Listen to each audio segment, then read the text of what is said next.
SD 25 tahun yang juga tercatat sebagai anggota Polwan melaporkan suaminya Deka, seorang aparatur sipil negara, ke Polda Sumsel. Laporan itu dilakukan karena pelapor tidak terima terlapor berselingkuh dengan stafnya sampai memiliki anak. Pelapor merasa ditipu terlapor lantaran terlapor yang mengaku belum memiliki istri saat ingin menikahinya pada 2021 kemarin.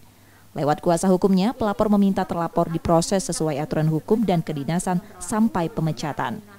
Ya ini kita tuntut agar dapat dihukum sesuai dengan aturan hukum yang berlaku, secara kedinasan juga dia agar diberhentikan, kan begitu. Nah nanti tuntutan lain nanti kita akan carikan lagi apakah kita akan melakukan pembatalan perkawinan atau kan perceraian. Karena menurut kami ada dualisme yang perlu kami pelajari lagi.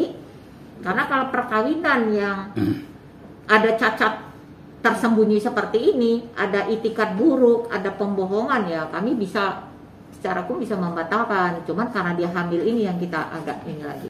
Laporan terlapor sudah diterima dan tengah dalam proses di Polda Sumsel. Benar, anggota kami tersebut sudah membuat laporan di Polda. Kalau nggak salah sekitar seminggu lalu pada saat bulan Ramadan kemarin lah. Kemudian tindak lanjut dari laporan itu, kita sedang mengumpulkan bahan keterangan. Artinya penyidik kami sedang melakukan proses penyelidikan atas dugaan perkara yang dilaporkan oleh yang bersangkutan.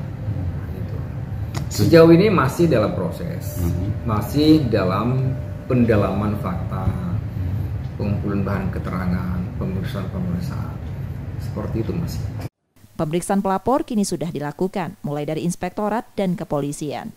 Reski Oktora, Muklas Diferensial, Kompas TV, Palembang, Sumatera Selatan.